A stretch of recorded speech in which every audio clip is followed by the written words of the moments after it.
राधे राधे दोस्तों। आज से लगभग 1000 साल पुरानी बात है। तराजूपुर नाम का एक गांव था जो एक बहती नदी के किनारे बसा हुआ था। गांव की सुंदरता का क्या कहना। वहां की लहलहाती हरी भरी फसलें दूर से ही अपनी छटा बिखेरती थी। इस गांव में तरह तरह के किसान रहते थे, साथ ही कुछ मेहनती मजदूर भी अपना जीवन बिताते थे। उन्हीं किसानों में से एक थे बगेदन लाल। बगेदन लाल बहुत ही कर्मठ किसान थे। वह अपने छोटे से खेत में सुबह से शाम तक कड़ी मेहनत करते थे और उसी खेत की पैदावार से अपने पूरे परिवार का पेट पालते थे। उनके घर में उनकी धर्मपरायण पत्नी सोनम और उनके 2 जवान बेटे थे। सोनम हर स्थिति में अपने पति का पूरा साथ देती थी। जब भी खेत में कोई भारी काम होता था, सोनम देवी अपने पति के साथ दिन भर हाड़तोड़ मेहनत करने पहुंच जाती थी। उनके बड़े बेटे का नाम कृपाशंकर था। वह था तो होनहार, पर उसकी सारी बुद्धिमानी बेकार के कामों में लगती थी। वह दिन भर इधर उधर भटकता रहता था और पूरे गांव में घूम घूम कर बेमतलब के काम करता था। उसे लगता था कि आवारागर्दी करना उसका जन्म सिद्ध अधिकार है। उसे अपने माता पिता के श्रम से कोई मतलब नहीं था। भले ही वे काम करते करते थक कर मर जाए, पर बेटे को कोई फर्क नहीं पड़ता था। अब बात करते हैं छोटे बेटे दयाशंकर की। दयाशंकर थोड़ा बहुत कामकाज करने वाला था, मगर एक पुरानी कहावत है कि जिसकी जैसी संगत होती है उस पर वैसा ही रंग चढ़ जाता है। छोटा भाई अपने बड़े भाई कृपाशंकर के नक्शे कदम पर चल पड़ा था। दोनों भाई हर वक्त एक साथ बाहर घूमा करते थे। उनके माता पिता उनकी इस आदत से मन ही मन बहुत दुखी रहते थे। एक दिन शाम को किसान बगेदन लाल और उनकी पत्नी खेत में काम निपटाकर घर लौटे। बगेदन लाल ने अपने बड़े बेटे कृपाशंकर को प्यार से समझाते हुए कहा, बेटा, तुम अब जवान हो गए हो, तुम्हारी शादी की उम्र हो गई है। तुम्हारा इस तरह फालतू घूमना अच्छा नहीं लगता। आखिर हम दोनों पति पत्नी कब तक तुम दोनों को खिलाते रहेंगे। हमारी उम्र अब ढलती जा रही है। हम कुछ साल ही खेत में काम कर पाएंगे। जब यह शरीर जवाब दे देगा, तब हमें तुम्हारे सहारे की जरूरत पड़ेगी। कृपाशंकर ने बात अनसुनी करते हुए कहा, पिताजी, आप जो कह रहे हैं वह सही है, पर मैं आपसे सच सच कह देता हूं, मुझसे कुछ काम धाम नहीं होगा। आप छोटी दयाशंकर को खेती करना सिखाइए। अगर आप मुझसे किसी काम की उम्मीद रखते हैं तो यह आपकी भूल है। मैं आपसे साफ कहता हूं, मुझसे कुछ नहीं हो पाएगा।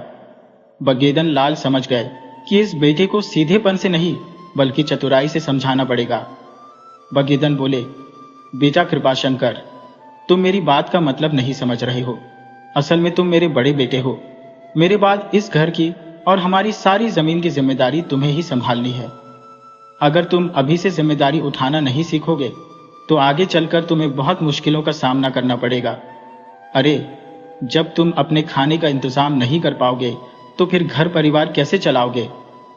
कृपाशंकर ने तुरंत जवाब दिया, पिताजी, आप मेरे खाने पीने की चिंता मत कीजिए। भगवान ने जब हमें मुंह दिया है तो वह भोजन का प्रबंध भी खुद ही कर देगा। आप यह सोचना छोड़ दीजिए कि आपकी वजह से मुझे खाना मिलता है। पिता की यह सीधी बात उसे पीछे हटने जैसी लगी। कृपाशंकर बिना कुछ सोचे समझे वहां से निकल गया। बेटे की बातें सुनकर पिता का दिल बहुत दुखी हुआ। थोड़ी देर बाद बगेदन लाल का छोटा बेटा दयाशंकर भी बाहर से घूमकर घर आया। बगेदन ने अब छोटे बेटे को समझाने का प्रयास किया। बगेदन बोले, बेटा दयाशंकर, मुझे तुमसे बहुत जरूरी बात करनी है। दयाशंकर ने बेपरवाही से कहा, जी पिताजी, बताइए क्या बात है। बगेदन लाल ने कहा, बेटा, तुम भी अब बड़े हो गए हो। इस तरह गांव में घूमना अब तुम्हें शोभा नहीं देता। तुम कल से हमारे साथ खेत में काम करने चलो और खेती के सारे हुनर मुझसे सीख लो, ताकि आने वाले वक्त में तुम्हें कोई परेशानी ना हो। बेटा, मेरी उम्र अब ढलती जा रही है, मुझसे ज्यादा दिन तक काम नहीं हो पाएगा। ऐसे में मेरा सहारा सिर्फ तुम ही रहोगे। दयाशंकर ने भी अपने बड़े भाई जैसा ही रूखा जवाब दिया, पिताजी, आप ये क्या कह रहे हैं। मेरा शरीर काम करने के लिए नहीं बना है, बल्कि खा पी कर मौज मस्ती करने के लिए है। आपको खेती का काम बड़े भाई को सिखाना चाहिए। मैं तो अभी छोटा हूं। आप मुझसे इस तरह की उम्मीदें मत रखिए। इतना कहकर वह भी वहां से चला गया। बगेदन लाल अपने दोनों बेटों की बातें सुनकर पूरी तरह टूट गए। वह समझ गए कि यह दोनों अब हाथ से निकल चुके हैं। इनको अब शायद नियंत्रण में नहीं लाया जा सकता। पर वह यह भी जानते थे कि अगर ये नियंत्रण में नहीं आएंगे तो उसके जिम्मेदार वह खुद भी है। उन्होंने मन में सोचा, मुझे एक आखिरी कोशिश जरूर करनी चाहिए, आखिर मैं उनका पिता हूं। अगर कल को ये किसी मजबूरी में कहीं मजदूरी करने लगे तब क्या होगा? इनसे खुद का खेत तो संभलता नहीं है, मजदूरी कहां से करेंगे? कहीं ये दोनों ठगी का रास्ता न पकड़ लें। अगर पकड़े गए तो गांव में मेरी नाक कट जाएगी, लोग मुझे ही बुरा भला कहेंगे। मुझे इन्हें सुधारने का कोई उपाय जल्द से जल्द करना पड़ेगा। वह तमाम तरह की बातें सोचते हुए अपने घर के भीतर चले गए। उनकी पत्नी सोनम बिस्तर पर बैठी आराम कर रही थी। वह दिन भर खेत में फसल की बुवाई करवाकर बहुत थक चुकी थी। तभी बगेदन लाल वहां पहुंचे और अपनी पत्नी से बोले, अरे भाग्यवान, सुनती हो? सोनम ने कहा, जी बताइए क्या बात है? बगेदन लाल बोले, बात यह है कि हमारे दोनों बेटे अब हमारे बस में नहीं रहे। आज जब मैंने दोनों से खेत में काम करने को कहा तो दोनों एक दूसरे पर जिम्मेदारी डालते हुए गांव में घूमने निकल गए। भाग्यवान, तुम ही बताओ, यह सब कब तक चलता रहेगा? हम दोनों अमर होकर तो नहीं आए हैं। कल को अगर हम नहीं रहे तो इनको तो खाने को भी नहीं मिल पाएगा। सोनम देवी बोली, आपकी बात बिल्कुल सही है। इन दोनों को बिना कुछ किए खाना मिल रहा है, जिसकी वजह से ये दोनों आलसी हो गए हैं। मैं समझ गई हूं कि इन्हें कौन सी बीमारी धर ली है। बगेदन लाल ने कहा, मैं तो इन्हें समझा समझा कर हार चुका हूं, अब तुम ही इन दोनों का कुछ करो। सोनम देवी बोली, आप जरा भी चिंता न करें, अब मुझे अपना आखिरी तीर इन दोनों पर चलाना पड़ेगा। आने दीजिए उन दोनों निकम्मों को, मैं उनको आज पूरी तरह से सुधार दूंगी। उधर दोनों भाई गांव में घूमते हुए मस्ती कर रहे थे। तभी उनकी नजर गांव के हलवाई मंगू की दुकान पर पड़ी। मंगू ने आज तमाम तरह की मिठाइयां बनाई थी। कृपाशंकर ने दयाशंकर से कहा, भाई दया, जरा मंगू की दुकान में देख तो सही, इसने आज गजब की मिठाइयां बनाई हैं। मेरा तो मन ललचा गया है, अब मैं बिना मिठाई खाए यहां से आगे नहीं बढ़ पाऊंगा। दयाशंकर बोला, भाई कृपा, तुम सही कह रहे हो, मेरा मन भी ललच रहा है, पर हमारे पास तो पैसे ही नहीं है, फिर मिठाई कैसे खाएंगे? मंगू बड़ा कंजूस है, वह बिना पैसे की अपनी दुकान से मक्खी भी नहीं देगा। कृपाशंकर ने हंसते हुए कहा, भाई तुम मुझे नहीं जानते, मंगू मक्खी क्या, अपना पूरा दुकान भी दे देगा, बस तुम मेरे साथ खड़े रहना। दोनों भाई मंगू की दुकान में पहुंचे। मंगू ने उन दोनों को दुकान पर देखा तो मन ही मन सोचा, ये दोनों कहां से आ गए? आज मेरा तो दिन खराब हो गया। ये दोनों भिखारी हैं, इनकी जेब में एक पैसा नहीं होगा, पर ये मुफ्त में मिठाई खाने आए होंगे। दयाशंकर ने पूछा, कैसे हो भैया मंगू, सब कुशल मंगल है ना? मंगू ने कहा, हाँ भैया, मेरा तो सब ठीक है, तुम दोनों अपना बताओ, यहां कैसे आना हुआ? कृपाशंकर ने एक सोची समझी चाल चली। भैया मंगू, बात यह है कि हम दोनों खुद से नहीं आए हैं, हमें गांव के सरपंच साहब ने भेजा है। दरअसल आज सरपंच साहब ने अपने घर पर एक बड़ी बैठक रखी है और उस बैठक में हमारे इलाके से सैकड़ों लोग भाग लेने आ रहे हैं। ऐसे में उन लोगों के लिए नाश्ते की व्यवस्था कराने की जिम्मेदारी हमें मिली है, इसीलिए सरपंच साहब ने हमें मिठाई लाने के लिए भेजा है। मंगू इतना सुनकर बहुत खुश हुआ। उसने सोचा, अरे वाह, आज तो मिठाई बनाते बनाते ही बिक जाएगी, आज तो बड़ा आनंद आ जाएगा। मंगू ने पूछा, भाई दया, सरपंच साहब ने कितनी मिठाई मंगवाई है? कृपाशंकर ने कहा, भाई मंगू, ज्यादा नहीं मंगवाई है, सिर्फ 2 किलो ही चाहिए। मंगू बोला, 2 किलो में क्या होगा, इतने सारे लोग आ रहे हैं, कम से कम 5 किलो तो चाहिए ही। कृपाशंकर ने कहा, भाई मंगू, हम अपने मन से कुछ नहीं ले सकते, सरपंच साहब ने जितना कहा है हम उतना ही ले जा सकते हैं, क्योंकि पैसा तो उन्हें ही देना है, इसलिए कितना लेना है यह भी वही तय करेंगे। मंगू ने कहा, ठीक है भैया, अगर ऐसी बात है तो मैं 2 किलो ही दे देता हूं। मंगू ने जल्दी से 2 किलो मिठाई दयाशंकर को थमा दी। दयाशंकर बोला, भाई मंगू, तुम मिठाई के पैसे शाम को सरपंच साहब से ले लेना। मंगू बोला, ठीक है भाई, मैं कहाँ कुछ बोल रहा हूं, तुम दोनों आराम से जाओ। कृपाशंकर और दयाशंकर वहां से तेजी से आगे बढ़ गए। धीरे धीरे समय बीता और शाम का वक्त आ गया। मंगू अपना पैसा लेने के लिए सरपंच के पास पहुंचा। मंगू बोला, सरपंच साहब, कार्यक्रम अच्छे से हो गया ना? कोई परेशानी तो नहीं हुई? मेरी मिठाई कैसी लगी? सरपंच साहब बोले। मंगू, कैसा कार्यक्रम और कैसी मिठाई? मेरे यहाँ तो कोई कार्यक्रम नहीं था और न ही कोई मिठाई आई थी। मंगू बोला। अरे सरपंच साहब, आप भी अच्छा मजाक कर लेते हैं। आज सुबह ही मेरे दुकान पर कृपा और दया आए थे। वे 2 किलो मिठाई लेकर गए। उन्होंने बताया था कि आपके यहाँ कोई कार्यक्रम है और वे दोनों व्यवस्था देख रहे हैं।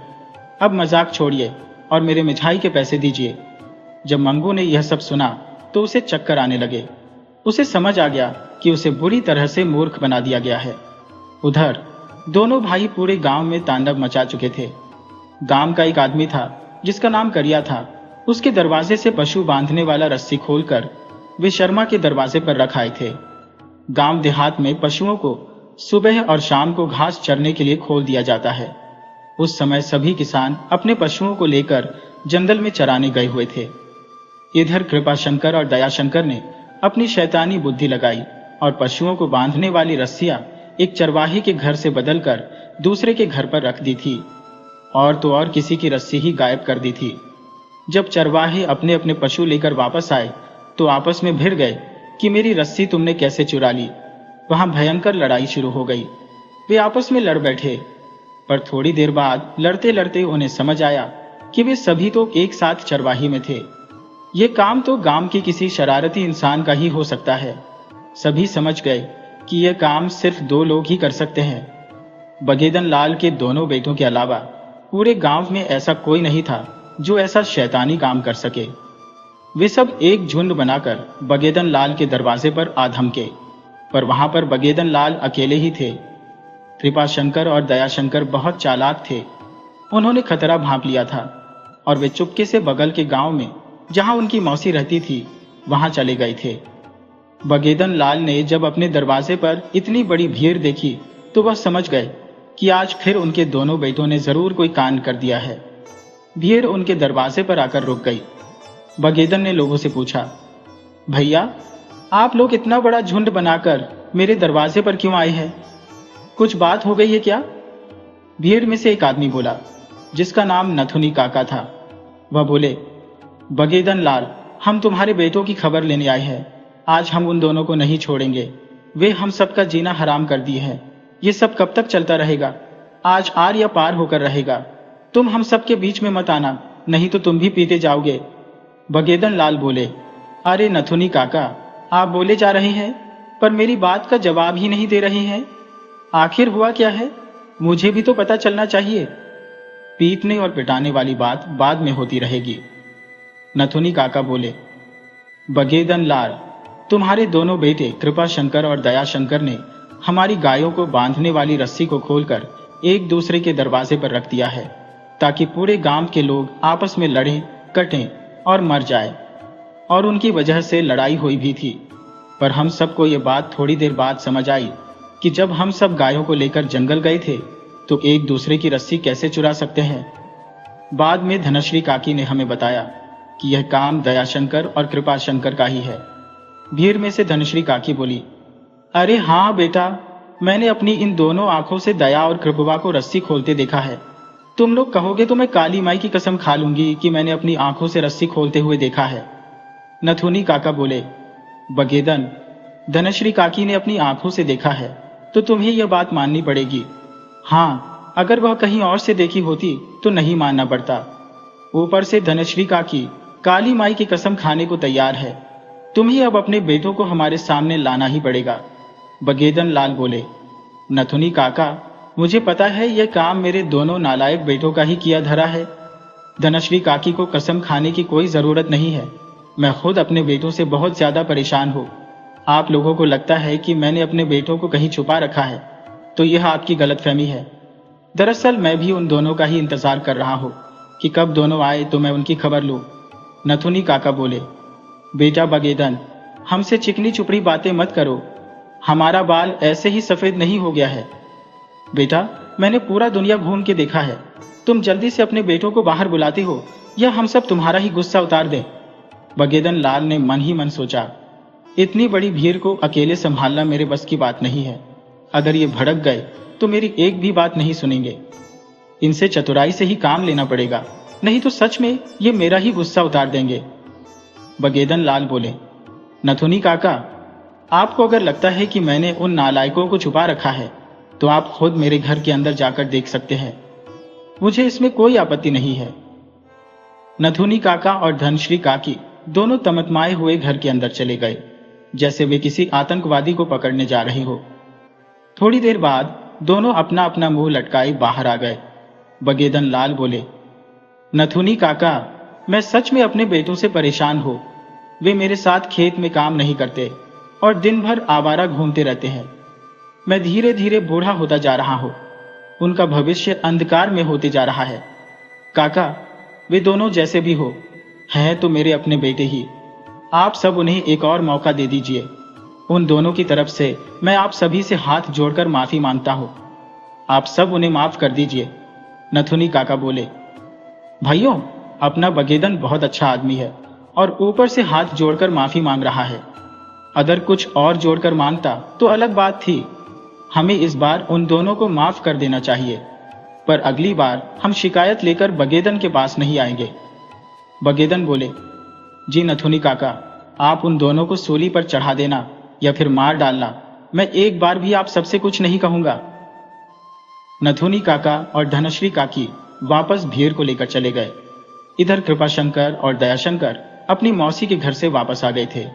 दरअसल उनकी मौसी अपने घर पर नहीं थी, वह ताला लगाकर किसी शादी में चली गई थी। जब दोनों ने दरवाजे पर ताला लगा देखा तो वे वापस अपने घर चले आए। घर के पीछे से वे दोनों छिपकर सारी घटना देख रहे थे। उन्होंने अपने पिता को लोगों के सामने गिड़गिड़ाते हुए देख लिया था। वे दोनों शर्म से लाल हो गए। कृपाशंकर और दयाशंकर की आंखें अब खुल चुकी थी। कृपाशंकर ने धीरे से कहा, छोटे, इससे बड़ी शर्म की बात क्या होगी कि हमारे कारण हमारे पिता को लोगों के सामने हाथ जोड़ना पड़ रहा है। हमें यह दिन देखने से पहले कहीं डूब मरना चाहिए था। अब हम किस मुंह से पिता के सामने जाएंगे? दयाशंकर बोला, हाँ भैया, तुम सही कह रही हो, पर अब हमारी आंखें खुल गई है। बेटों का काम पिता का सिर गर्व से ऊंचा करना होता है, पर हम दोनों ने ऐसा काम कर दिया है कि हमारे पिता का सिर शर्म से जमीन में गड़ा जा रहा है। कृपाशंकर बोला, छोटे, अभी भी हमारे पास समय है। हम अभी चलकर पिता के पैर पकड़ लेते हैं और कल से उनको काम पर नहीं जाने देंगे, बल्कि अब हम दोनों भाई पिता से खेती सीखकर उनकी सेवा पूरा जीवन करेंगे। हमारे लिए यह बड़े सौभाग्य की बात होगी। अन्यथा कौन ऐसे पिता होते हैं जो अपने बेटों को बचाने के लिए अपना सिर किसी के आगे झुकाते होंगे? दोनों तुरंत अपने पिता के कमरे में गए और उनके पैर पकड़कर रोने लगे। वे बोले, पिताजी, हमारी आंखें खुल गई है। अब आज के बाद हम कोई ऐसा काम नहीं करेंगे जिससे आपका सिर झुके। हमें अपने आप पर शर्म आ रहा है, धिक्कार है हमारे जैसे बेटों पर। परंतु पिताजी, हमें एक बार माफ कर दीजिए। पिता ने दोनों को उठाया और गले से लगा लिया। अगले दिन दोनों भाई अपने पिता के साथ खेत पर आ गए और पूरा दिन जी जान लगाकर काम करते रहे। बगेदन लाल अपने बेटों को इस तरह खेत में मेहनत करते देख बहुत खुश हुए। धीरे धीरे समय का पहिया अपनी रफ्तार से चलता गया। 6 महीनों के भीतर उनके दोनों बेटे खेती के हर गुण में माहिर हो गए। अब किसान और उनकी पत्नी का जीवन बहुत सुखमय तरीके से बीतने लगा। बगेदन और उनकी पत्नी अब घर पर ही रहते और आराम करते। अगर वे कभी खेत का काम करने के विषय में सोचते भी तो उनके दोनों बेटे उनसे नाराज हो जाते। दोनों बेटे कहते, हमारे रहते आप दोनों कुछ नहीं करोगे, अब आप लोग सिर्फ आराम करें और भगवान का भजन कीर्तन करें। दोनों भाई मन लगाकर मेहनत करते थे। उनकी मेहनत के कारण उनके खेत में बाकी खेतों से कहीं ज्यादा अनाज पैदा होने लगा।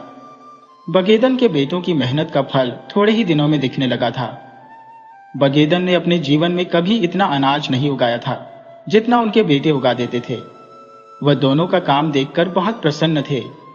जब बगेदन खुद खेती किया करते थे तब उनके यहाँ गुदरी नाम का एक धूर्त व्यापारी अनाज लेने आता था। वह व्यापारी अपनी पुरानी आदत के अनुसार अनाज लेने बगेदन के पास पहुंचा। गुदरी ने बगेदन से पूछा, और भैया बगेदन, कैसे हो? सब हालचाल बढ़िया? अरे, तुम्हें तो खेत में होना चाहिए। तुम यहाँ घर पर क्या कर रहे हो? खेती बाड़ी का काम छोड़ दिए क्या? बगेदन बोले, अरे नहीं सेठ जी, खेती बाड़ी मेरे दुश्मन छोड़े। भला मैं अपनी पुरखों की संपत्ति कैसे छोड़ सकता हूँ? मेरे पुरखों ने अपने खून पसीने से 5 बीघा खेत बनाया है, भला मैं उसे कैसे छोड़ सकता हूँ? गुदरी सेठ बोले, अरे भैया, मेरा मतलब वह नहीं था।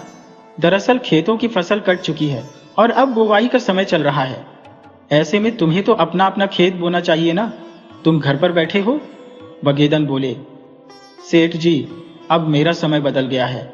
दरअसल मेरे 2 जवान बेटे हैं, मैंने अपना काम उन्हीं के जिम्मे सौंप दिया है और मैं खुद घर पर बैठकर भगवान का भजन कर रहा हूँ। सेठ गुदरी बोले, वह सब बात छोड़ो बगेदन लाल, हम सीधे मुद्दे पर आते हैं।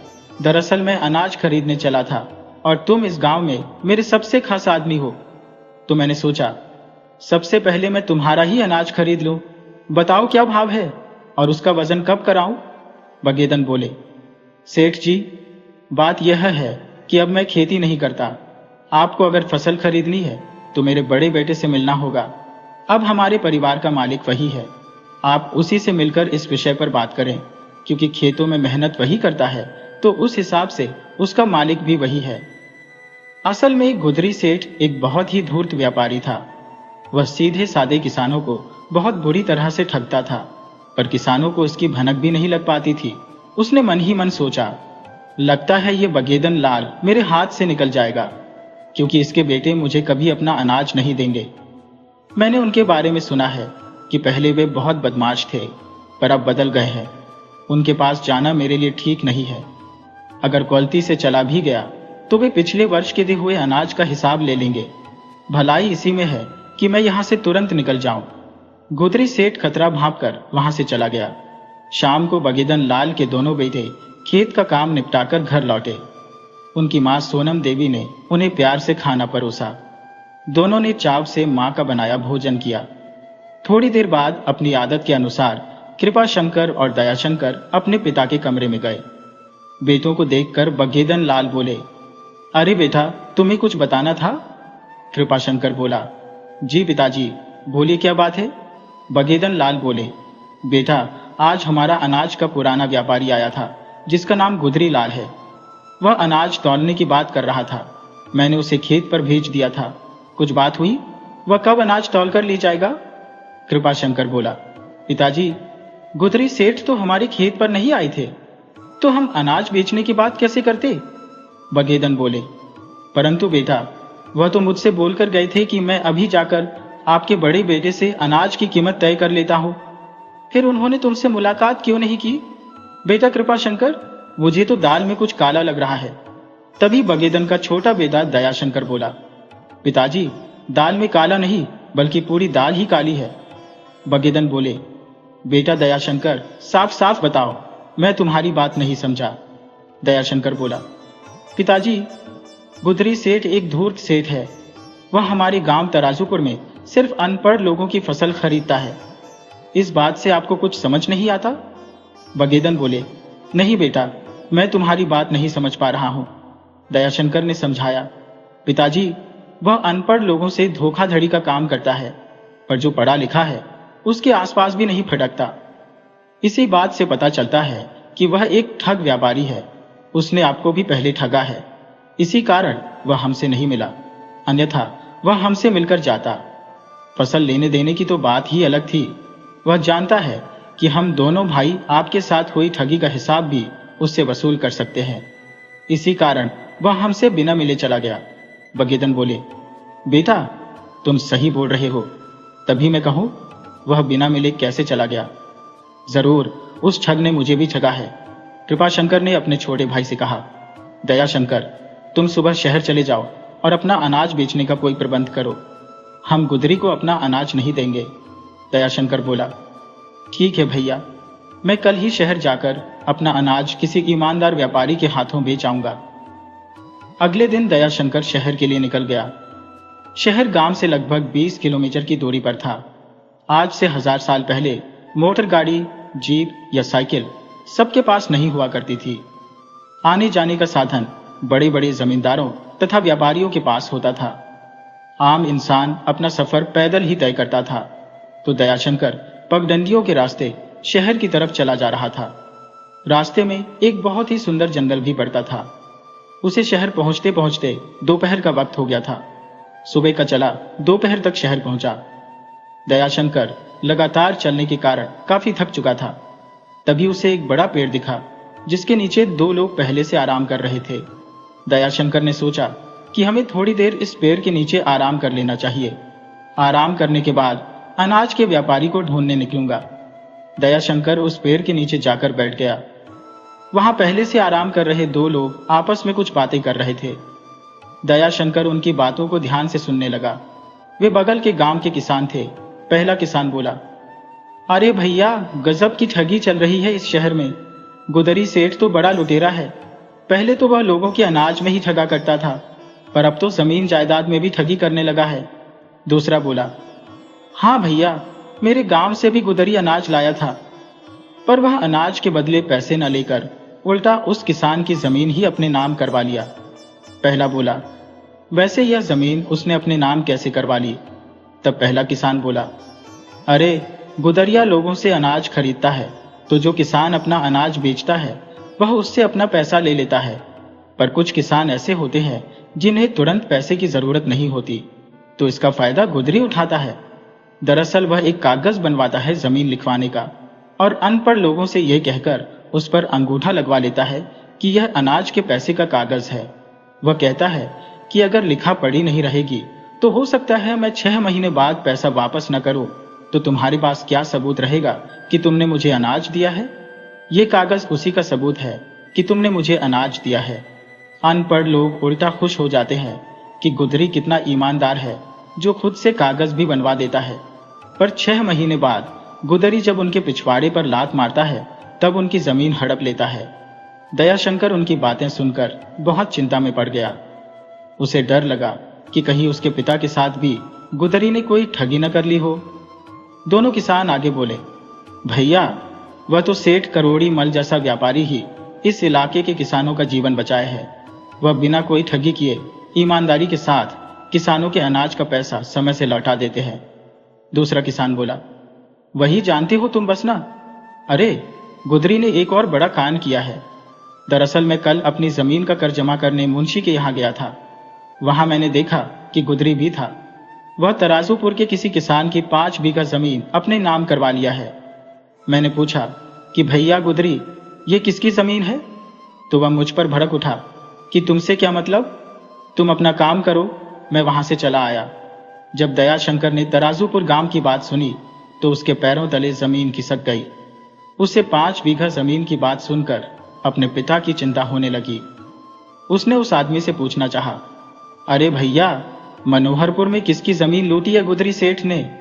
किसान ने झल्लाकर कहा, गजब मूर्ख लड़का है, तुम्हें पता नहीं, 2 लोगों की आपस की बात नहीं सुननी चाहिए। तुम यहां बैठकर हमारी बातें सुन रहे हो। जल्दी से उठकर यहां से भाग जाओ, वरना हम उठ गए तो उठने लायक नहीं रहोगे। दुष्ट, बदमाश, भाग जल्दी यहां से। दयाशंकर अपने गांव से काफी दूर था। वह इलाका उसका नहीं था। उसने वहां से भागने में ही अपनी होशियारी समझी। दयाशंकर तुरंत उठकर वहां से चल दिया। वह अपने मन में विचार करता हुआ चला जा रहा था कि हो ना हो, जरूर गुदरी सेठ ने मेरे पिता की जमीन लिखवा ली होगी। अगर मैं यह बात गुदरी से पूछने जाता हूं तो और बड़ी समस्या हो जाएगी। हो सकता है लोक लाज के कारण जमीन लिखवाने के बाद भी वह अभी शांत बैठा है। अगर मैं चला गया तो वह कल ही मेरे घर और खेत से मुझे बेदखल कर देगा।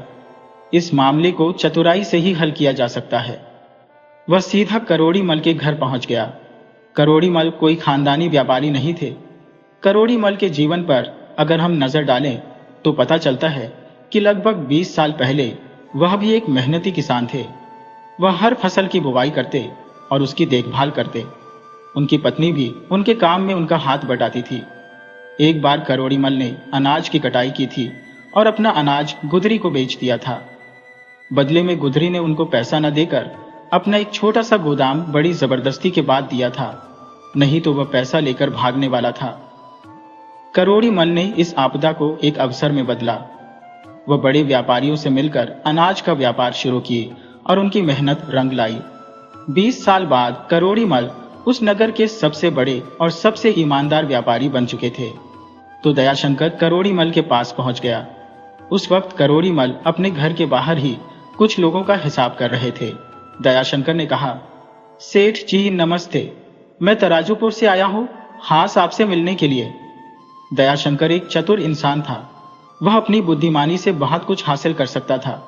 उसे अपना यह हुनर पता था। करोड़ी मल ने जब दयाशंकर को देखा तो वह देखते ही समझ गए कि यह एक होनहार लड़का है। करोड़ी मल बोले, जी बेटा बोलो, किस विषय को लेकर तुम मुझसे मिलने आए हो? दयाशंकर बोला, सेठ जी, मैं मनोहरपुर के एक किसान का बेटा हूं। मेरा नाम दयाशंकर है। मैं आपके माध्यम से अपना अनाज बेचना चाहता हूं। दरअसल पहले हमारा अनाज गुदरी सेठ लेते थे, पर उनकी ठगी के चर्चे पूरे इलाके में फैल गए हैं, तो मेरे बड़े भैया ने आपके यहाँ अनाज बेचने के लिए भेजा है। करोड़ी मल बोले, बेटा तुम बिल्कुल सही जगह आए हो। मैं उचित भाव में तुम्हारी फसल कल ही खरीद लूंगा। तुम उसके लिए बिल्कुल निश्चिंत रहो। रही बात गुदरी सेठ की, तो उनका पाप का घड़ा अब भरने वाला है और बहुत जल्द वह फूटने वाला है। दयाशंकर बोला, ठीक है सेठ जी, मैं घर चलता हूं। मैं कल आपका इंतजार करूंगा। सेठ करोड़ी मल बोले, बेटा अब शाम हो गई है। मेरे ख्याल से तुम्हें घर लौटने में आधी रात हो जाएगी। अगर तुम मेरे यहाँ रुकना ठीक समझते हो तो मेरे घर पर आज ठहर सकते हो। मैं कल सुबह तुम्हारे साथ ही तुम्हारे गांव चल पड़ूंगा। वहां पर मुझे और भी किसानों की फसल खरीदनी है। दयाशंकर ने मन में सोचा, सेठ बिल्कुल सही कह रहे हैं। मुझे आज इनके घर पर ही रुक जाना चाहिए और कल सुबह इनके साथ ही अपने गांव चला जाऊंगा।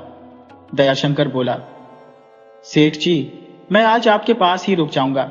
मुझे सुरक्षा का कोई भय नहीं है, बल्कि अगर किसी अन्य जगह पर रहता तो बहुत कठिनाइयों का सामना करना पड़ता। पर आपके जैसे नेक दिल इंसान के यहाँ ठहरना सबके सौभाग्य में नहीं होता। सेठ करोड़ी मल दयाशंकर का व्यवहार देखकर उस पर बहुत खुश हुए। उन्होंने सोचा कि आज के जमाने में भी संस्कारी लड़के होते हैं। धन्य है इसके माता पिता जिन्होंने ऐसा बेटा पाया है। दरअसल सेठ करोड़ी मल का कोई पुत्र नहीं था। उनकी एक लड़की थी जिसका नाम हेमलता था।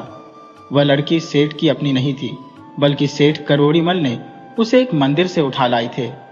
पर आज तक सेठ ने उस लड़की को पता नहीं चलने दिया था कि वह उनकी बेटी नहीं है। साथ ही सेठानी भी उस लड़की का बहुत अच्छे से ध्यान रखती थी। हेमलता सेठ और सेठानी की आंखों का तारा थी। मेहमानों को ठहरने के लिए सेठ ने कमरा बनवाया था, पर सेठ ने दयाशंकर को अपने ही कमरे में ठहराया। इसका कारण था कि सेठ करोड़ी मल दयाशंकर के व्यवहार से बहुत प्रभावित थे। शाम के वक्त सेठ ने अपनी बेटी हेमलता से खाना मंगवाया और खुद अपने दुकान पर मुनीम से हिसाब लेने चले गए। थोड़ी देर बाद हेमलता खाना लेकर दयाशंकर के कमरे में दाखिल हुई। हेमलता को देखते ही दयाशंकर का दिल मचल उठा। वह उसे देखता ही जा रहा था। हेमलता एक बहुत सुंदर लड़की थी, जो उसे देखे बस देखता ही रह जाए। परंतु हेमलता ने दयाशंकर की तरफ एक नजर भी नहीं देखा। दयाशंकर ने खुद को संभालते हुए अपनी नजर उसकी तरफ से हटाई और खाना खाने लगा। थोड़ी देर बाद हेमलता थाली उठाने आई। अचानक से हेमलता की नजर दयाशंकर पर पड़ी। हेमलता ने जब दयाशंकर को देखा तो दोनों का दिल मचल गया। अक्सर जवानी के दिनों में लड़के लड़कियों से एक तरह की भूल हो जाती है जिसे प्रेम कहते हैं। वही भूल दोनों के साथ हो गई। वे दोनों एक दूसरे को देखते ही जा रहे थे। थोड़ी देर बाद हेमलता की मां कमरे में दाखिल हुई तो हेमलता तुरंत वहां से थाली उठाकर चली गई। सेठ थोड़ी देर बाद दुकान से लौटे और दयाशंकर का बिस्तर लगाकर उसे सोने को बोलकर खुद अपनी पत्नी के कमरे में चले गए। परंतु दयाशंकर को नींद कहां से आती? उसकी नींद तो हेमलता ने चुरा ली थी। वह करवटें बदलते बदलते आधी रात बिता दी। उधर हेमलता का भी वही हाल था। उसने भी अपनी नींद दयाशंकर को देखते ही गंवा दी थी। लोकलाज के कारण दोनों एक दूसरे से कुछ बोल नहीं पाए थे। हेमलता लेटे लेटे अपने मन में सोची, मेरा दिल उस लड़के के लिए मचल गया है। क्यों न चलकर उसका भी हाल लिया जाए। अगर उसका भी दिल मचला होगा तो वह भी मेरी तरह जीवन भर तड़पता रहेगा। हो सकता है वह फिर कभी जीवन में मुझसे न मिले। एक बार उसके मन की बात मुझे जानना चाहिए। वह चुपके से उठी और दयाशंकर के कमरे में चली गई। इसके बाद कमरे का दरवाजा बंद कर दिया। जब दयाशंकर ने देखा कि लड़की खुद उसके कमरे में आई है तो उसे भरोसा ही नहीं हुआ। वह बिस्तर पर सोता ही रहा। दयाशंकर ने अपने आप से कहा, मैं भी गजब का बेवकूफ हूं। मुझे लग रहा है मेरी सपनों की रानी मेरे सामने खड़ी है। हेमलता बोली, अरे बेवकूफ, सच में मैं तुम्हारे सामने खड़ी हूं। दयाशंकर तुरंत उठकर बैठ गया। दयाशंकर बोला, तुम पागल तो नहीं हो? अरे कोई देख लेगा। तुम्हें इस तरह मेरे कमरे में नहीं आना चाहिए, तुम्हारी बदनामी हो जाएगी। हेमलता बोली, होने दो बदनामी, मुझे बदनामी से कोई डर नहीं है। डर मुझे सिर्फ इस बात का है कि जीवन में पहली बार किसी ने इस तरह मेरा दिल धड़काया है और दिल धड़काकर वह बिना मिले चला न जाए। मुझे फिलहाल इस बात का भय लग रहा है। क्या तुम्हें भी मुझसे प्यार हो गया है? दयाशंकर बोला, हाँ, मुझे भी तुमसे प्यार हो गया है, परंतु हमारा और तुम्हारा मिलना नामुमकिन सा है। दरअसल मैं एक गरीब परिवार का लड़का हूं और तुम एक नगर के सबसे बड़े सेठ की बेटी। मेरा और तुम्हारा मिलन असंभव है। तुम अपने कमरे में चली जाओ, अन्यथा तुम्हारी बदनामी हो जाएगी। लड़की बोली, मुझे नहीं पता कि तुम अमीर हो या गरीब, मुझे सिर्फ इतना पता है कि तुम मेरे दिल के अंदर बस गए हो और मैं तुम्हारे सिवा किसी अन्य से कभी भी विवाह नहीं कर सकती। तुम अपना किस्मत बदल सकते हो।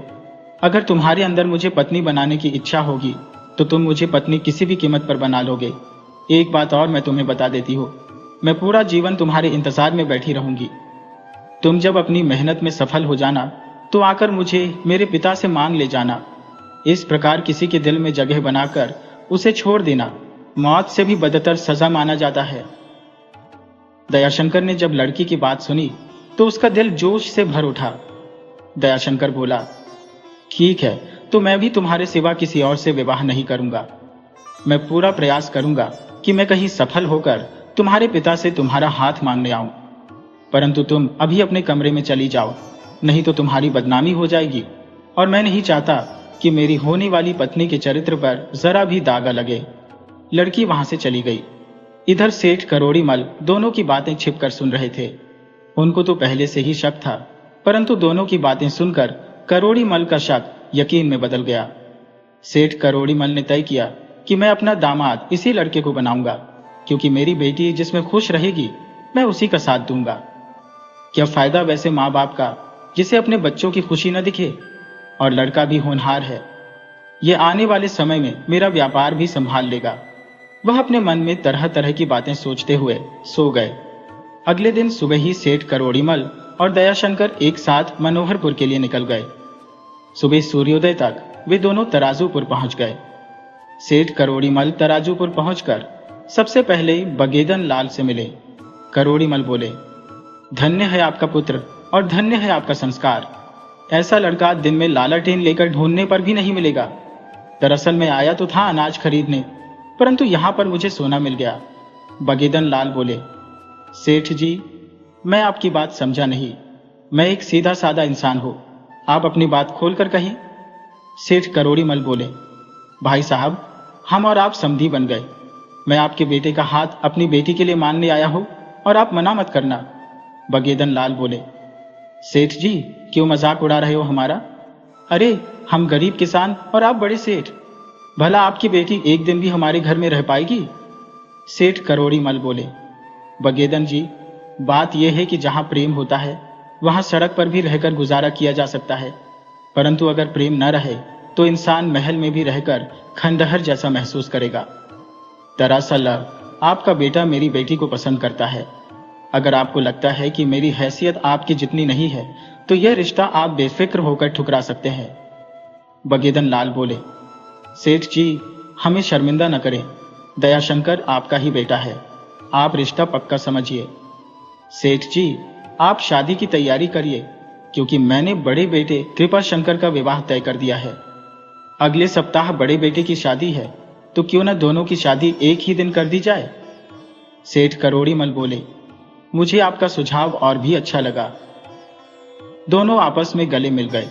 तभी वहां पर सेठ गुदरिया आधम का, वह अपने दो पहलवान जैसे आदमियों के साथ पहुंचा था, परंतु उसके गांव में आते ही गांव के कई लोग वहां पहुंच गए थे। सभी गांव वालों ने उसे बहुत पीटा और उससे जमीन का सारा कागज छीनकर फाड़ दिया। इस तरह गांव वालों ने अपनी एकता से अपनी जमीन बचा ली। इसके बाद बगेदन लाल ने अपने दोनों बेटों का विवाह बड़ी ही धूमधाम से एक ही दिन कर दिया। जीवन में कितना भी अंधेरा क्यों न छा जाए, अगर पश्चाताप सच्चा हो तो हर भूल सुधारी जा सकती है। कृपा शंकर और दया शंकर ने अपनी गलतियों से सीखा और अपने पिता का मान बढ़ाया। याद रखिए, परिवार का मान ही सबसे बड़ा धन है। राधे राधे।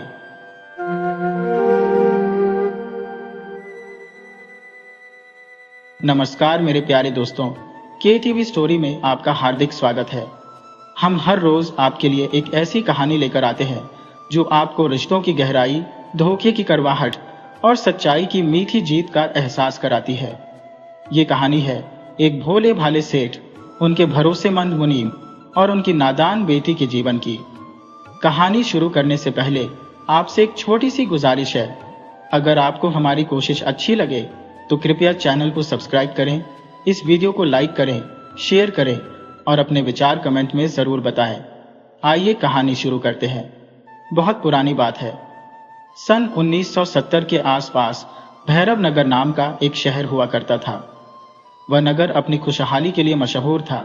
वहां बड़े बड़े सेठ साहूकार रहते थे, जिनका व्यापार आसपास के गांवों तक फैला हुआ था। उन्हीं सेठों में से एक थे सेठ ललन राय। उनका काम कपड़ों का था। वे गांवों के इलाकों में थोक में कपड़े पहुंचाया करते थे। उनका कारोबार कोई बहुत बड़ा तो नहीं था, पर उनका गुजारा आराम से हो जाता था। सेठ जी के घर में सिर्फ उनकी पत्नी थी, जो हाल ही में ब्याह कर आई थी। उनकी शादी को मुश्किल से 2 वर्ष ही हुए थे। घर के सारे काम नौकर चाकर करते थे, इसलिए सेठानी को कुछ करना नहीं पड़ता था। सेठ ललन राय अपनी पत्नी से बहुत प्रेम करते थे और उनकी छोटी बड़ी हर चीज का ध्यान रखते थे। समय गुजरता गया और सेठ जी का व्यापार दिन दूना रात चौगुना बढ़ने लगा। सेठ जी मेहनत करने में कोई कसर नहीं छोड़ते थे। उनमें एक बहुत अच्छी खूबी थी, वे अपने वचन के पक्के थे। इसी वजह से उनका व्यापार नगर के दूसरे सेठों से ज्यादा फैला हुआ था। पर कहते हैं ना, विधाता का नियम है, जिस इंसान में अच्छी बातें होती हैं उसमें कुछ ना कुछ कमी भी जरूर होती है। सेठ ललन राय की भी एक कमजोरी थी, वे किसी भी इंसान पर बहुत जल्दी भरोसा कर लेते थे। इस आदत का खमियाजा वे पहले भी कई बार भुगत चुके थे। एक शाम सेठ जी गांव के इलाके से व्यापार का काम निपटाकर लौटे। वे बहुत ज्यादा थके हुए थे। सेठानी ने उन्हें बड़े प्यार से भोजन परोसा। खाने के बाद सेठ जी ने पूछा, सेठानी जी, घर में सब नौकर चाकर ठीक से अपना काम कर रहे हैं ना? सेठानी थोड़ा रोकते हुए बोली, आपको बस नौकर चाकर की फिक्र रहती है। मेरी फिक्र आपको जरा भी नहीं है। मुझे तो लगता है आप मुझसे प्यार ही नहीं करते। सेठ जी तुरंत बोले, अरे नहीं, ऐसा सोचना भी मत। ये सारी धन दौलत आप ही की तो है। मैं दिन रात मेहनत भी तो आप ही के लिए करता हूँ। भला आपके सिवा इस दुनिया में मेरा कौन है?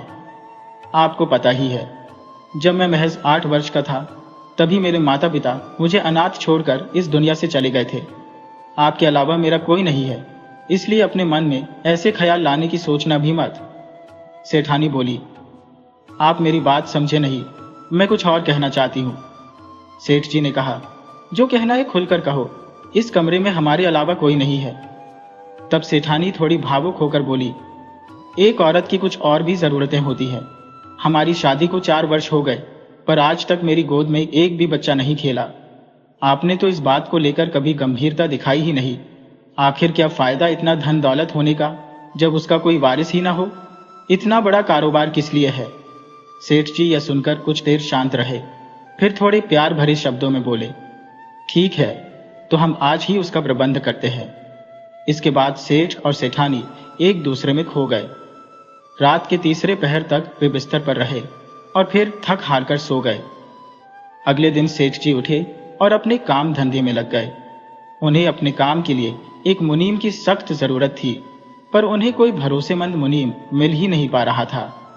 उन्होंने बहुत खोजबीन की, मगर जो भी मुनीम आया वह जल्द ही घपलाबाजी करते पकड़ा गया।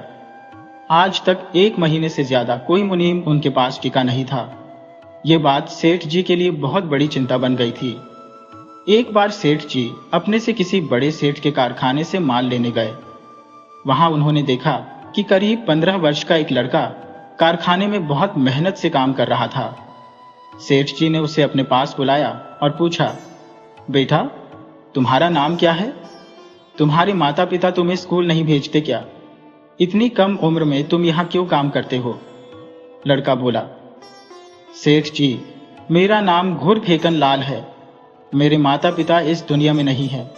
मेरा जन्म अनाथालय में हुआ और मैं वहीं पला बढ़ा, पर कुछ समय बाद वहां मेरे साथ बुरा बर्ताव होने लगा, इसलिए मजबूरी में मुझे यहाँ काम करना पड़ा। सेठ जी को उसकी दुख भरी कहानी सुनकर दया आ गई। उन्होंने मन ही मन सोचा कि अगर मैं इसे अपने घर ले जाता हूं तो इसकी जिंदगी संवर जाएगी और साथ ही मेरे मुनीम की तलाश भी खत्म हो जाएगी। ये लड़का अनाथ है, मेरे सिर पर इसका साया भी हो जाएगा। एक साथ कई लाभ देखकर सेठ जी बोले, बेटा, क्या तुम मेरे साथ मेरे घर चल सकते हो? वहां तुम्हें कारखाने का कोई काम नहीं करना है। तुम्हें बस मेरे बही खातों का हिसाब किताब रखना है। देखने से तुम पढ़े लिखे लगते हो। घुरफेकन तुरंत बोला, हाँ सेठ जी, मैं आपके साथ चलने को राजी हूं। मैं ज्यादा तो नहीं पढ़ा लिखा हूं, पर आपका हिसाब किताब रखने जितना जरूर पड़ा हो। सेठ जी उसे तुरंत लेकर चलने लगे, मगर उस कारखाने के मालिक सेठ ने घुरफेकन को रोक लिया। वह बोले, कहां जा रहा है? तेरा काम कौन करेगा? तेरा मरा हुआ बाप करेगा या तेरी मरी हुई मां? अरे, मैंने तुझे 5,000 रुपये देकर अनाथालय से खरीद कर लाया हो। चुपचाप काम पर लग जा। उन्होंने सेठ ललन राय से कहा, सेठ जी, आप क्यों इन छोटे लोगों के मुंह लगते हैं? इनकी कहानी कुछ और होती है और बताते कुछ और है। आप अपना माल लेकर जाइए और अपने व्यापार पर ध्यान दीजिए। सेठ ललन राय ने बड़े सेठ से कहा, सेठ जी, ये लड़का मुझे पसंद आ गया है। अब इसकी कहानी क्या है वह राम जाने। आप अपने 5,000 रुपये मुझसे ले लीजिए, मुझे कोई तकलीफ नहीं है। सेठ ललन राय ने बिना देर किए 5,000 रुपये दिए और घुरफेकन को लेकर वहां से चल पड़े। घुरफेकन लाल सेठ ललन राय से बहुत प्रभावित हुआ। होता भी क्यों नहीं, भला आज के समय में कौन किसके काम आता है? पर सेठ ने घुरफेकन के लिए इतनी बड़ी रकम देने में एक बार भी नहीं सोचा। सेठ जी की उम्र 25 वर्ष थी, वहीं घुरफेकन 15 वर्ष का था। सेठ घुरफेकन को लेकर घर आ गए और उसे सेठानी के पास ले गए। सेठानी ने पूछा, यह कौन है? इसे कहां से ले आए? सेठ जी बोले, इसका नाम घुरफेकन लाल है। यह आज से हमारे परिवार का सदस्य है और साथ ही हमारे बही खातों का मुनीम भी। घुरफेकन अब सेठ जी के यहां रहने लगा। सेठ ललन राय उसे बिल्कुल अपने छोटे भाई की तरह रखते थे। सेठानी उसे अपने बेटे जैसा मानती थी। दोनों उसे खूब लाड प्यार देते थे और उसकी हर जरूरत पूरी करते थे। धीरे धीरे समय बीता। मुनीम घुरफेकन अब 20 वर्ष का हो गया था। अब सेठ जी का कारोबार लगभग वही संभालने लगा था। सेठ जी उसे अपने साथ हर जगह घुमा चुके थे, इसलिए हर कारोबारी उसे पहचानने लगा था।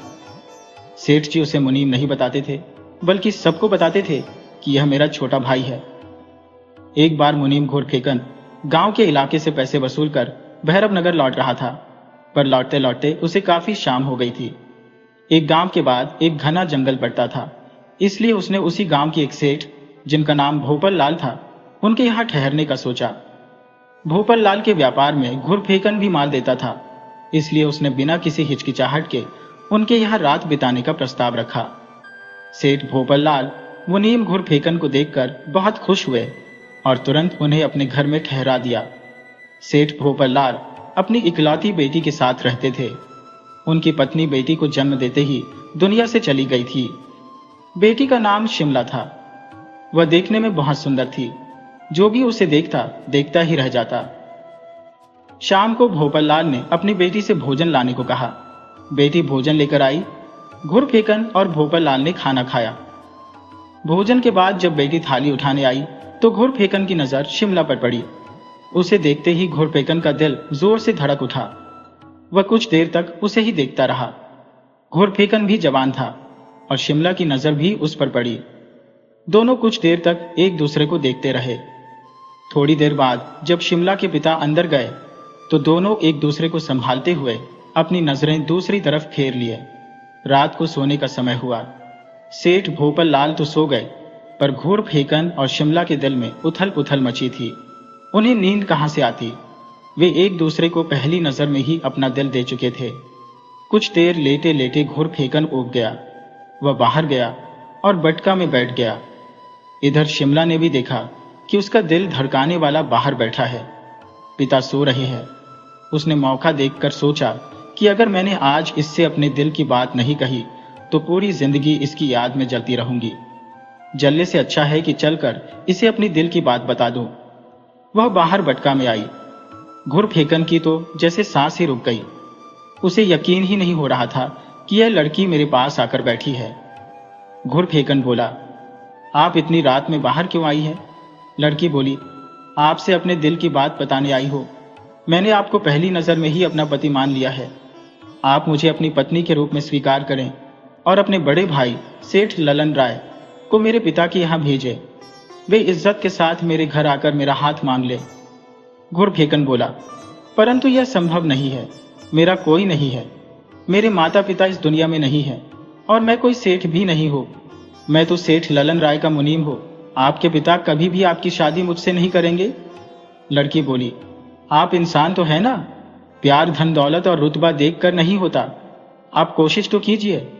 घुरफेकन बोला, ठीक है, मैं अपने सेठ से कुछ नहीं कह सकता, परंतु सेठानी मुझे अपने बेटे जैसा मानती है।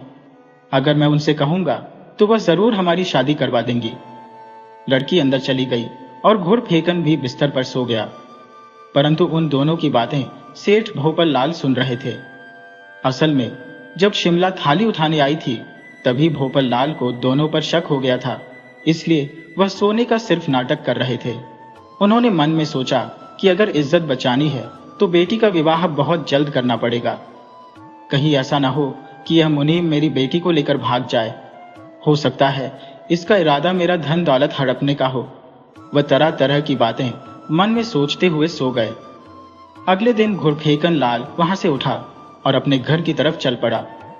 इधर भोपल लाल अपनी बेटी के विवाह के लिए लड़का तलाश करने निकल गए। उन्होंने एक बड़े सेठ के यहाँ अपनी बेटी का रिश्ता पक्का कर दिया। घर आने के बाद उन्होंने अपनी बेटी से बताया कि बेटी, तुम्हारी शादी तय हो गई है। अगले सप्ताह विवाह है। बेटी ने जब यह सुना तो उसके पैरों तले की जमीन खिसक गई। वह समझ गई कि पिता ने उस दिन उन दोनों की बात सुन ली थी, परंतु अब कर भी क्या सकती थी। उसने सब कुछ भगवान के भरोसे छोड़कर खुद को शांत कर लिया। इधर घुरफेकन लाल खोया खोया सा रहने लगा। उसने अपनी बात सेठानी से भी नहीं बताई, परंतु सेठ लल्लन राय को शक हुआ कि जरूर यह किसी को अपना दिल दे आया है। सेठ तो घुरफेकन को अपना भाई मानते थे, जिसके कारण रिश्तों की एक मर्यादा थी। वह उससे कुछ नहीं पूछ सकते थे, परंतु सेठानी उससे हर बात पूछ सकती थी। सेठ ने शाम को सेठानी से कहा, जब से घुरफेकन गांव से पैसे वसूल कर आया है यह एकदम खोया खोया रहता है। तुम उससे पूछो कि आखिर हुआ क्या है। मुझे लगता है ये किसी के प्रेम में पड़ गया है। सेठानी बोली, अगर ऐसी बात है तो मैं सुबह ही पूछ लूंगी। अगर वैसा हुआ तो मैं खुद जाकर उस लड़की के पिता से अपने घुरफेकन के लिए उसका हाथ मांगकर अपने घर की बहू बना लूंगी। सुबह घुरफेकन भोजन करने आया। सेठानी ने उसे प्रेम से भोजन कराया। खाने के बाद जब घुरफेकन उठकर बाहर जाने लगा तभी सेठानी बोली, घुरफेकन, तुमसे कुछ बात करनी है। घुरफेकन बोला, जी भाभी माँ, बोलिए क्या बात करनी है। सेठानी बोली, तुम जब से गांव से पैसे का तगादा कराए हो खोए खोए से रहते हो। क्या बात है, कहीं किसी ने तुम्हारा दिल तो नहीं चुरा लिया है। घुरफेकन शर्मा गया। सेठानी उसके शर्माने का कारण समझ गई। वह बोली, कौन है वह लड़की, मुझे बताओ। मैं उसके पिता से तुम्हारे लिए उसका हाथ मांगने आज ही जाऊंगी। इन सब कामों में देर नहीं करते। इधर तुम उसके प्रेम में खोए रहोगे, उधर कोई और उसे लेकर चला जाएगा। घुरफेकन ने बताया कि सेठ भोपल लाल की एक बेटी है जिसका नाम शिमला है। उसी ने मेरा दिल चुरा लिया है। परंतु भाभी माँ, उसके पिता अपनी बेटी मुझे नहीं देंगे। वह एक सेठ है और मैं एक मामूली सा मुनीम। भला कोई सेठ अपनी बेटी का विवाह एक मुनीम से करेगा। सेठानी भड़कते हुए बोली, कौन कहता है कि तुम एक मुनीम हो। मैं उसका मुंह नोच दूंगी। तुम सेठ जी के छोटे भाई हो और मेरे प्यारे देवर। नगर में ऐसा कोई सेठ नहीं है जो सेठ ललन राय के घर तुम्हारे रिश्ते के लिए ना आया हो। पर हम जानबूझकर तुम्हारा विवाह नहीं कर रहे थे कि जब तक तुम्हें तुम्हारी पसंद की लड़की न मिले तब तक हम तुम्हारा विवाह नहीं करेंगे।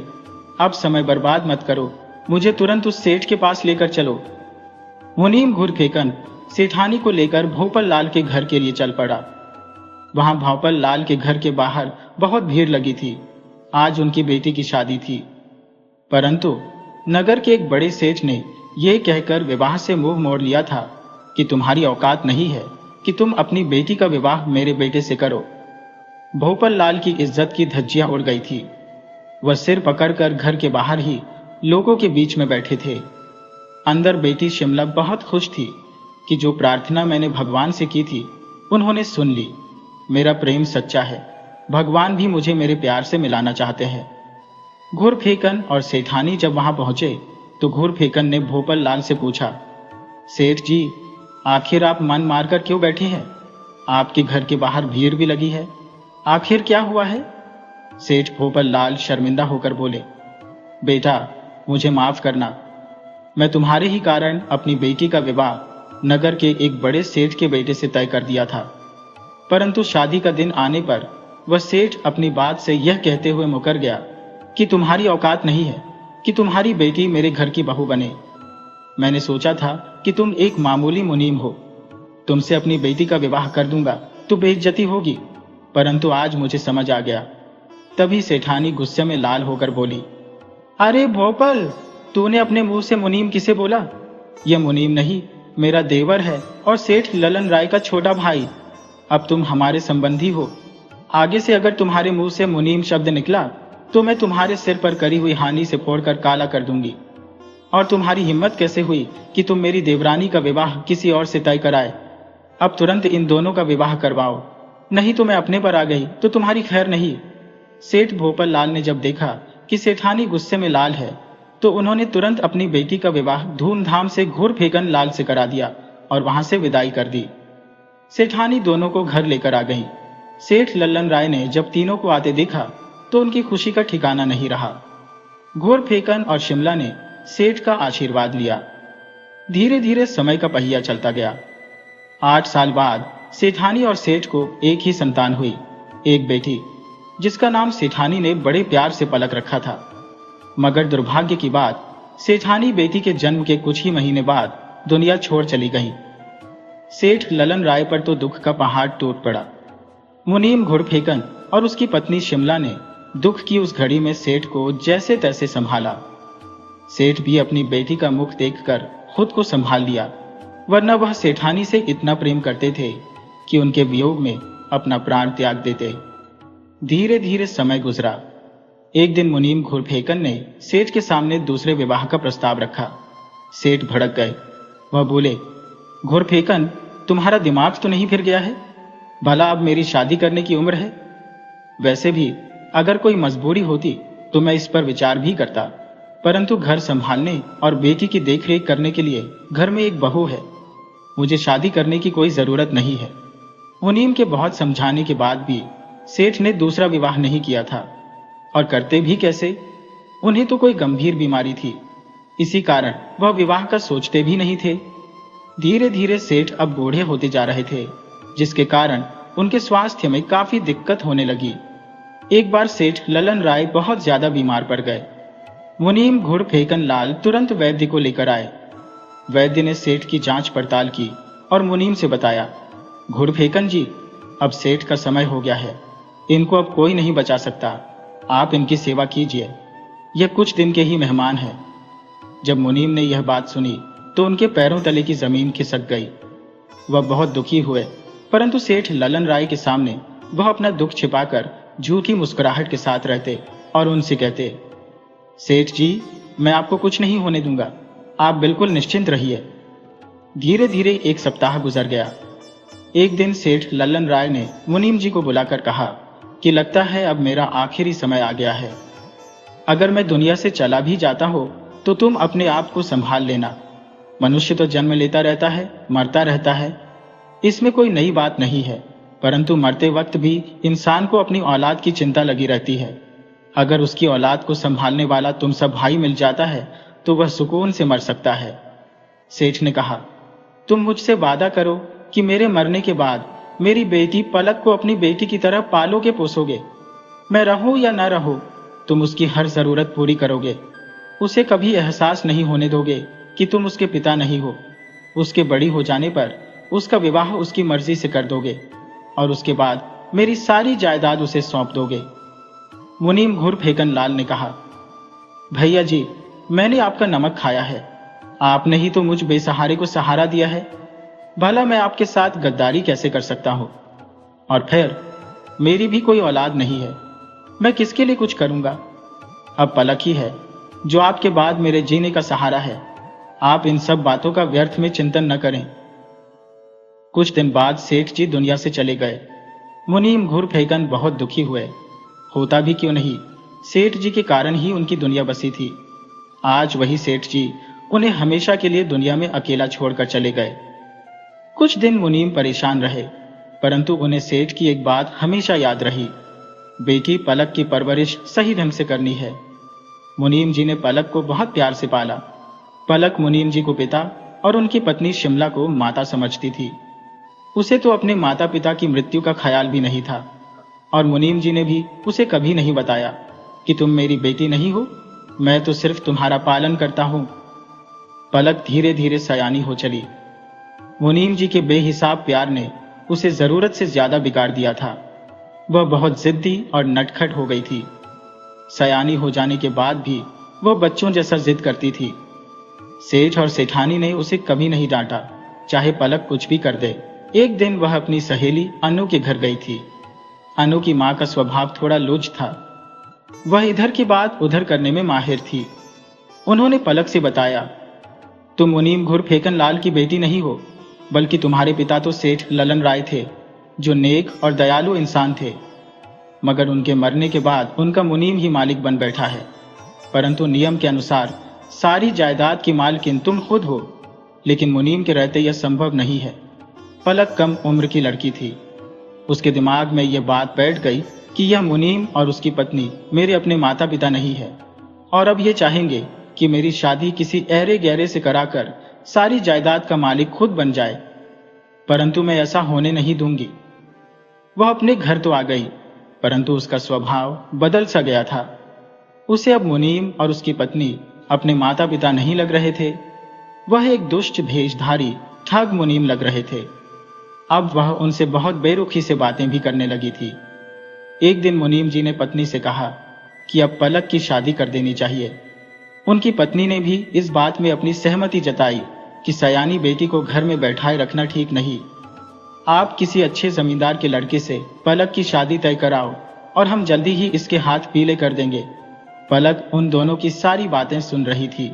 वह तमतमाकर बोली, मुनीम जी, आप मुनीम ही बने रहें तो अच्छा है। आप मेरा मालिक बनने की कोशिश न करें। मैं जान गई हूं कि आप लोग मेरे माता पिता नहीं हैं, बल्कि मेरे पिता के मुनीम हो।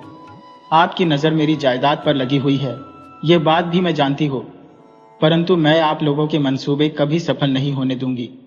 आपके कह देने से मैं किसी ऐरे गहरे के साथ विवाह कर नहीं जाने वाली। ये जायदाद मेरी है, मैं यही रहूंगी, और मेरे विवाह के बाद जाना तो आप लोगों को पड़ेगा।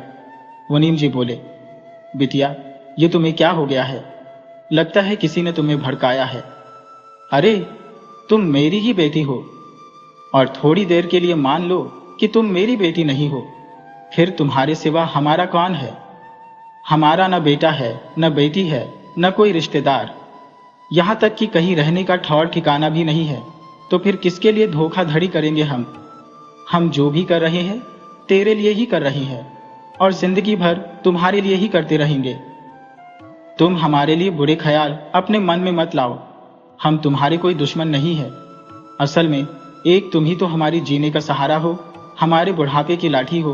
तुम बिटिया, पलक बोली। मुनीम जी, यह मीठी मीठी बातें तुम अपने पास ही रखो, और मेरी शादी करने का ख्याल अपने मन से निकाल दो। मैं शादी जब भी करूंगी अपनी मर्जी से करूंगी। तुम मेरे बारे में सोचना भी मत। मैं मालकिन हूं, मेरी जहां मर्जी होगी मैं वहां खुद विवाह कर लूंगी। धीरे धीरे समय गुजरा। पलक का व्यवहार बहुत बुरा होता जा रहा था। एक दिन कुछ पैसे लेकर पलक विवाह करने के लिए दूसरे शहर चली गई। मुनीम तो जैसे डर ही गए। उन्होंने सोचा, यह मूर्ख लड़की किसी गलत हाथ में न फंस जाए, नहीं तो बर्बाद हो जाएगी। हे भगवान, रक्षा करना इस घमंडी लड़की की। वह चलते चलते दूसरे शहर पहुंच गई। उसके पीछे 2 आवारा किस्म के लड़के लग गए, जो उसके जिस्म को नोचना चाहते थे। यह संयोग ही था कि पलक की सहेली अनु के पिता उसी शहर में एक सेठ के पास काम करते थे। उन्होंने देख लिया कि मेरी बेटी की सहेली पलक यहाँ आई हुई है और दो बदमाश उसके पीछे भी लगे हुए हैं। वे उसे बहला फुसला कर गलत जगह भी ले जा सकते हैं। उन्होंने अपने सेठ के बेटे रोहन से कहा कि देखिए छोटे सेठ, वह लड़की हमारे नगर के सेठ ललन राय की बेटी है। आप उसे किसी भी तरह से सुरक्षित जगह रहने का प्रबंध कर दीजिए ताकि वह गलत हाथों में न जाने पाए। आजकल जमाना बहुत खराब है, इंसान पशु से भी बदतर हो जा रहा है। सेठ का बेटा रोहन अपने मुनीम की बात मानकर पलक के पास गया। उसने एक नौकर का भेष बना रखा था, परंतु उस भेष में भी आवारा लड़के उसे पहचानते थे कि यही इस नगर के सबसे बड़े सेठ का बेटा है। देखते ही वे भाग लिए। दोनों को भागते देख पलक को समझ में आ गया कि वे दोनों गलत आदमी थे, मगर यह आदमी अच्छा हो इसका क्या भरोसा। उसने उस आदमी से पूछा, अब तुम कौन हो और यहाँ क्यों आए हो? तब रोहन बोला, मैं सेठ बनवारी लाल का नौकर हूँ और आपकी मदद के लिए आया हूँ। अगर आपको मुझसे मदद चाहिए तो ठीक, वरना जयराम जी की। पलक को मदद चाहिए थी। उस शहर में उसके पहचान का कोई नहीं था। उसके सामने इस लड़के के सिवा कोई सहारा नहीं था। वह थोड़े अकड़ वाले लहजे में बोली, मदद करने के कितने पैसे लोगे? रोहन बोला, आप जितना दे दें, हम तो नौकर हैं, मालिक से पगार पाते हैं। आप खुशी खुशी जो भी दे देंगी मैं ले लूंगा। रोहन ने पलक को अपने ही होटल में ठहराया और खाने पीने इत्यादि का सही इंतजाम कर दिया। एक हफ्ते तक वह खूब मजे से रही, परंतु उसे एक चिंता खाई जा रही थी कि वह तो मुनीम से कहकर निकली है कि शादी करने जा रही हो, परंतु इस अनजान शहर में किससे शादी कर लो? मुझे इस शहर में हर कोई ललचाई नजरों से देखता है। एक यह नौकर ही है जो मुझसे प्रेम से बोलता है और मेरे जिस्म को ललचाई नजरों से नहीं देखता। मेरी जरूरत की हर चीज कहीं से भी ढूंढ कर ला देता है। इसमें वास्तव में देखा जाए तो एक अच्छे पति के सभी गुण हैं, परंतु दुर्भाग्य से यह एक नौकर है। मैं उससे शादी नहीं कर सकती। अगर मैं उससे शादी कर लूंगी तो मेरा मुनीम तो और भी खुश होगा कि वह जो चाहता था वह हो गया। सुबह जब रोहन पलक के लिए नाश्ता लेकर आया तो पलक ने उससे अपने दिल की बात कह दी। उसने बताया कि मैं घर से तो विवाह करने निकली थी, परंतु बाद में मुझे ख्याल आया कि किसी अनजाने से विवाह करना एक पागलपन होगा। विवाह जीवन में एक बार होता है। अगर किसी गलत इंसान से हो जाए तो जीवन मौत से भी बदतर हो जाता है। परंतु बिना विवाह किए घर लौटी तो मुझे अपनी सहेलियों और घर वालों के सामने अपमानित होना पड़ेगा। तुम कोई उपाय बताओ जिससे मेरा विवाह भी हो जाए और मुझे अपमानित भी ना होना पड़े। एक तुम ही इस शहर में मेरे भरोसेमंद हो, इसीलिए मैंने अपनी दिल की बात तुमसे कह दी। तब रोहन बोला, आप किसी से 1 महीने के लिए टेम्पररी शादी कर लो। पलक बोली, ये क्या बकवास करते हो, कहीं ऐसा होता है? रोहन बोला, जी मोहतरमा, ऐसा होता है, और सिर्फ दिखाने के लिए ऐसा होता है। उस शादी में पति पत्नी का मिलन नहीं होता। वे एक दूसरे से संबंध नहीं बनाते, बल्कि एक दूसरे से दूर रहते हैं। सिर्फ लोगों को दिखाने के लिए यह विवाह होता है। मेरे कई दोस्त इस प्रकार विवाह कर अपने माता पिता को चुप कराए हैं। वैसे मैं एक नौकर हूं, मेरे पास जितनी अक्ल है उतना बता दिया। आप बड़े घर की बेटी हो, आप मुझसे समझदार भी हो। आप अपने दिमाग से काम लें, आपको जो उचित लगे वही कीजिए। इतना बोलकर रोहन वहां से चला गया। रोहन के चले जाने के बाद पलक अपने मन में सोचने लगी कि नौकर ठीक कह रहा है। मुझे इसी नौकर से टेम्पररी विवाह कर लेना चाहिए। यह तरीका बिल्कुल सही है। सांप भी मर जाएगा और लाठी भी नहीं टूटेगी। शाम को जब रोहन आया तो पलक ने उससे कहा कि तुम मुझसे 1 माह के लिए टेम्पररी विवाह कर लो। रोहन बोला, भला मैं नौकर आदमी ठहरा और आप बड़े घर की बेटी, यह टेम्पररी विवाह भी जंचेगा नहीं। पलक बोली कि मेरी जैसी हसीन लड़की तुम्हें शादी का मौका दे रही है और तुम भाव खा रहे हो। तुरंत तैयार हो जाओ, कल वापस मेरे साथ, मेरा पति बनकर तुम्हें मेरे घर चलना है। हाँ, 1 महीने के इस काम के कितने पैसे लोगे? रोहन बोला, यही कोई 10,000 रुपए दे देना, उससे ज्यादा मुझे चाहिए भी नहीं। दोनों सुबह अपने शहर भैरव नगर के लिए चल पड़े। रास्ता लंबा था, उन्हें घर जाने में 2 दिन का समय लगना था। वे एक साथ पति पत्नी की तरह चलने लगे। रास्ते में उन्हें जो भी देखता कहता, तुम दोनों की जोड़ी कमाल की है, भगवान तुम दोनों की जोड़ी सलामत रखे। इस प्रकार नए जोड़े को देखकर लोग अपने विचार अलग अलग तरीके से उनके सामने रखते। 2 दिन चलने के बाद दोनों अपने नगर भैरव नगर जैसे तैसे पहुंचे। पैदल चलने के कारण वे काफी थक चुके थे। घर आने के बाद जब घुड़फेकन लाल ने उन्हें देखा तो मुनीम जी खुश हुए कि चलो जैसे भी हो पलक ने विवाह कर लिया, और लड़का भी बहुत भोला भाला है और मेरा तो जाना पहचाना है। मगर एक दिन रात में मुनीम जी ने देखा कि लड़का घर से बाहर सोया हुआ है और पलक घर के अंदर अपने बिस्तर पर सोई है। मुनीम जी ने बहुत दुनिया देखी थी, उनका बाल सफेद हो गया था। इस दुनिया को देखते देखते उन्हें समझते देर नहीं लगी कि यहाँ भी पलक सबकी आंखों में धूल झोंक रही है। मूर्ख लड़की को यह भी नहीं पता कि ऐसा लड़का ढूंढने से भी नहीं मिलेगा। परंतु अगले दिन मुनीम जी कुछ नहीं बोले। वह लड़के को बहुत बेहतर ढंग से जानते थे। वह लड़का बहुत ही नेक दिल और होनहार था, जिसे मुनीम जी पहले से जानते थे। इस तरह 30 दिन पूरे हुए। रोहन पलक से मुक्त होकर अपने शहर जाने को तैयार हुआ। पलक ने कहा, तुम जितनी जल्दी हो यहां से निकल जाओ। मैंने अपनी सहेलियों से बता दिया है कि मेरे पति बहुत बड़े सेठ हैं। अभी तक किसी को खबर नहीं हुई है कि तुम एक मामूली नौकर हो। मुनीम जी उन दोनों की बातें सुन रहे थे। तभी मुनीम जी ने बताया, बिटिया, जिसे तुम नौकर समझने की भूल कर रही हो और जबरदस्ती भगा रही हो, वह कोई नौकर नहीं है, बल्कि रामनगर के सेठ बनवारी लाल के पुत्र रोहन है, और इनकी हैसियत कहीं हमसे ज्यादा है। मैं इनसे और इनके पिता से कई बार मिल चुका हूं। इनके पिता के साथ कई वर्षों से हम व्यापार कर रहे हैं। हमारा आधा माल इनके पास से ही आता है। तुम्हारी शादी की बात मैंने इन्हीं से चलाई थी, परंतु तुमने इनकार कर दिया। फिर तुमने इनके साथ नाटक किया तो तुम्हें परखने के लिए इन्होंने भी तुम्हारे साथ नाटक किया। तुमने इन्हें अपने घर से बाहर चटाई पर सुलाया, इन्हें ठीक से खाने को भी नहीं दिया, एक नौकर जैसा व्यवहार किया। अब ये जा रहे हैं, तुम रोक सको तो इन्हें रोक लो। पलक के तो जैसे पैरों तले की जमीन ही खिसक गई। मुनीम जी उसे फिर से अपने पिता नजर आने लगे। वह मुनीम जी से बोली, पिताजी, मुझे माफ कर दो। मैंने आपको गलत समझ लिया था। आप मेरे पिता हो और मरते दम तक मेरे साथ ही रहोगे। अब रोहन को रोकना और मेरा विवाह कराना आपका काम है। पिता ही अपनी पुत्रियों का कन्यादान करते हैं। मुनीम जी ने रोहन से कहा, बेटे, इसे माफ कर दो और इसके साथ अपना घर बसाओ। रोहन बोला, चाचा जी, मैं 1 माह से ज्यादा समय तक पलक को रास्ते पर लाने की कोशिश कर रहा हूं। अब आपके प्रयास से सफलता मिली है। इस प्रकार मुनीम जी ने बहुत धूमधाम से दोनों का विवाह करा दिया। रोहन उसे अपने साथ लेकर अपने घर चला गया।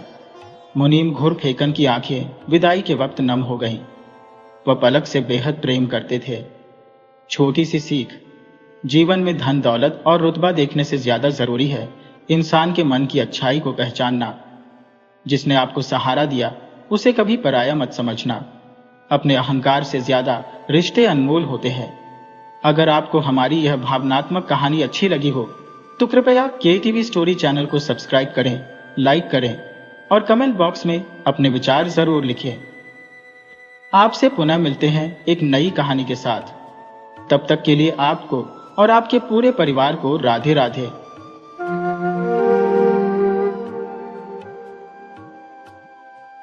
घमंडी देवरानी।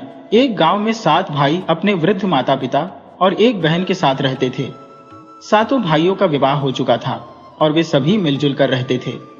इन 7 भाइयों में सबसे छोटा भाई था, जिसकी पत्नी अत्यंत सुंदर और बुद्धिमान थी।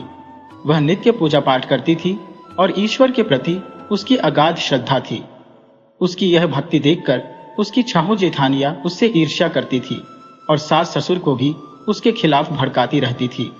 बड़े 6 भाई खेती बाड़ी का काम करते थे और छोटा भाई साहूकार के यहाँ नौकरी करता था। जब बड़े भाई खेतों में काम करते थे तो उनकी पत्नियों को भी उनके साथ जाकर काम करना पड़ता था, परंतु छोटे भाई की पत्नी खेतों में नहीं जाती थी क्योंकि उसका पति नौकरी करता था। अतः वह घर में ही खाना पकाने का काम करती थी।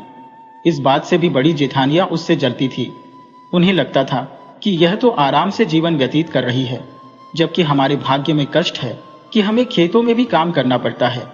इसलिए वे उसे विभिन्न तरीकों से सताती रहती थी और उसे सताने के लिए नए नए षड्यंत्र रचती रहती थी। एक दिन की बात है, जब हमेशा की तरह सूर्यास्त होते ही छोटा भाई काम से लौट आया और बाकी 6 भाई भी खेतों से आ गए।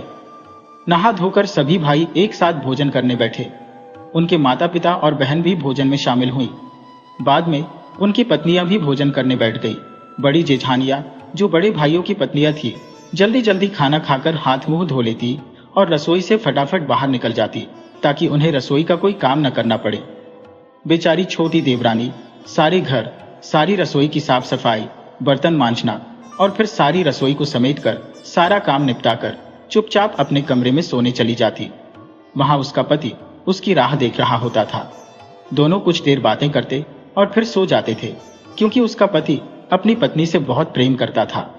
वह उसके भोलेपन से परेशान रहता था कि उसकी भाभियां उसके भोलेपन का फायदा उठाती है।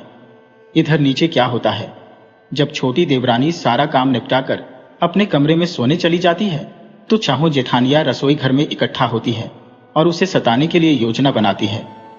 वे घर के पिछवाड़े से एक सांप पकड़ कर लाती है और उसे पानी के घड़े में डालकर ऊपर से ढक्कन लगाकर चुपके से अपने कमरों में जाकर सो जाती है। पूरे दिन वह चालाकी से थकान का नाटक करती रहती थी, यह दिखाते हुए कि वह खेत में काम करके बहुत थक गई है, और सो जाती थी। अगले दिन सुबह वह जानबूझकर देर से उठती थी। जैसे ही सूर्योदय हुआ, छोटी देवरानी, जो छोटी बहू भी थी, जाग गई और अपने दैनिक कार्यों में लग गई। अपने रोजमर्रा के कामों को निपटाकर वह खाना बनाने के लिए रसोई में गई। जब उसने पानी के घड़े का ढक्कन उठाकर पानी निकालने के लिए हाथ अंदर डाला, तो उसे सांप ने दंस लिया। वह तुरंत अपने ससुर, जो घर में सो रहे थे, को पुकारती है और कहती है, घर में सोए हुए ससुर जी, मुझे सांप ने दंस लिया है, मुझे बहुत दर्द हो रहा है। उसके ससुर जवाब देते हैं, घर में चौबंदी है, दहलीज बनी हुई है, पास आकर लक्ष्मी कौन आई है। इसके बाद वह अपनी सास को मदद के लिए बुलाती है। घर में सोए हुए सासू जी, मुझे सांप ने दंस लिया है, मुझे बहुत दर्द हो रहा है। सास जवाब देती है, घर में चौबंदी है, चारों तरफ चार दीवारी बनी हुई है, दहलीज बनाई हुई है, पास आकर लक्ष्मी कौन आई है। वह निराश होकर एक एक करके अपने सभी देवरों, जेठों, जेठानियों और ननद को भी मदद के लिए पुकारती है, लेकिन सभी वही जवाब देते हैं। अंत में वह अपने पति को पुकारती है, पलंग पर सोए हुए पति जी, मुझे सांप ने दंस लिया है, मुझे बहुत दर्द हो रहा है। पत्नी की पुकार सुनकर पति हड़बड़ाकर उठते हैं और दौड़कर रसोई में घुसते हैं। वहां उन्हें अपनी पत्नी मृत पड़ी हुई दिखाई देती है और उसका पूरा शरीर नीला पड़ गया है। अपनी पत्नी को मृत देखकर पति को गहरा दुख होता है और वह बहुत रोते हैं। वे भगवान से प्रार्थना करते हैं, हे भगवान, यह तो बहुत भोली भाली और आपकी परम भक्त थी, माता रानी के साथ इतना बुरा क्यों हुआ। वह अपनी पत्नी का शव कंधे पर उठाकर बाहर लाते हैं और उसे घर की दहलीज पर रख देते हैं। उधर उसकी सबसे छोटी बहन के मायके में भी एक अनहोनी घटना घट जाती है। उनकी मां के आंगन में जो तुलसी का गिरवा था, वह अचानक सूखकर मर जाता है। इसे देखकर छोटी बहू का भाई चिंतित हो जाता है, क्योंकि उसकी बहन ने अपनी डोली में बैठते समय उससे कहा था, भाई, अगर मेरे ऊपर कोई संकट आ गया तो यह तुलसी भी मर जाएगी। भाई एक क्षण भी बर्बाद नहीं करता और उसी वेशभूषा में दौड़कर अपनी बहन के ससुराल पहुंच जाता है। वहां सबसे पहले वह अपनी बहन के ससुर से पूछता है, ससुर जी और सास जी, मेरी बहन कहाँ है। ससुर जवाब देते हैं, बेटा, हमने तुम्हारी बहन को कहीं नहीं देखा। ससुर का जवाब सुनकर भाई अपनी सास से पूछता है और उन्हें भी वही जवाब मिलता है। बाद में वह अपनी बहन की जेठानी, ननद और देवरों से भी पूछता है, लेकिन सभी से उसे एक ही जवाब मिलता है। अंत में वह अपने बहनोई के पास जाता है और पूछता है, जीजा जी, मेरी बहन कहाँ है। यह सुनते ही बहनोई जोर जोर से रोने लगता है और साली को सारी बात बताता है। साला अपनी बहन की मृत्यु की खबर सुनकर फूट फूट कर रोने लगता है। कुछ देर तक वह रोता रहता है। इसके बाद वह अपनी बहन को जीवित करने के लिए भगवान से प्रार्थना करने का निर्णय लेता है। यह सोचकर कि भगवान उसकी प्रार्थना सुन लेंगे, वह उठकर मंदिर की ओर चल पड़ता है। इधर सातवां भाई सोचता है कि पत्नी का शव ज्यादा देर तक घर पर रखना उचित नहीं है, उसे अंतिम संस्कार दे देना चाहिए। वह अपनी मां के पास जाता है और कहता है, मां, मेरी बहू की गोद भरना है, उसका काजल कुमकुम लगाना है। मां कहती है, तुम्हारी मृत पत्नी को तुम ही काजल कुमकुम क्यों नहीं लगाते, तुम ही उसके दाह संस्कार के लिए आगे क्यों नहीं आते। मृत पत्नी की गोद भरने के लिए मां तैयार नहीं होती है। यह देखकर वह अपनी बड़ी भाभी से कहता है कि वह उस रस्म को पूरी करे, लेकिन वह भी सास की तरह ही जवाब दे देती है। इसके बाद वह दूसरी, तीसरी, चौथी, इस तरह अपनी सभी 6 भावजियों से विनती करता है, लेकिन कोई भी तैयार नहीं होती है। अब घर में गोद भरने की रस्म पूरी करने के लिए कोई और तैयार नहीं था, इसलिए वह सोचता है कि वह स्वयं ही उस रस्म को पूरा करेगा। वह बाजार जाता है और एक साड़ी की दुकान पर जाकर दुकानदार से कहता है, दुकानदार भाई, मुझे एक जरी की साड़ी और चोली दीजिए। दुकानदार पूछता है, इतनी रात गए आपको साड़ी चोली की क्या आवश्यकता है? वह कहता है, आज मेरी प्रेमिका की आग में जलकर राख हो गई है। दुकानदार समझ जाता है कि कुछ अनहोनी हो गई है और उसे एक साड़ी चोली दे देता है। वह वहां से फूलों की दुकान पर जाता है और फूल वाली से कहता है, फूल वाली माँ, मुझे कुछ फूल दीजिए। फूल वाली पूछती है, इतनी रात गए आपको फूलों की क्या आवश्यकता है? वह कहता है, आज मेरी प्रेमिका की बग्घी यहाँ राख हो गई है। फूल वाली समझ जाती है कि कुछ अनहोनी जरूर हुई है और उसे फूलों की माला दे देती है। वह पड़ोसिन के पास जाता है और उससे कहता है, पड़ोसन भाभी, मुझे काजल कुमकुम दीजिए। पड़ोसिन पूछती है, इतनी रात गए आपको साज सज्जा की क्या आवश्यकता है? वह कहता है, आज मेरी प्रेमिका की प्रेम अग्नि में बलिदान हो गई है। पड़ोसिन तुरंत उसे काजल कुमकुम दे देती है। सारी सामग्री लेकर वह घर पहुंचता है। वह अपनी पत्नी के शव को नई साड़ी चोली पहनाता है, उसके बालों में फूलों की माला सजाता है और काजल कुमकुम लगाता है।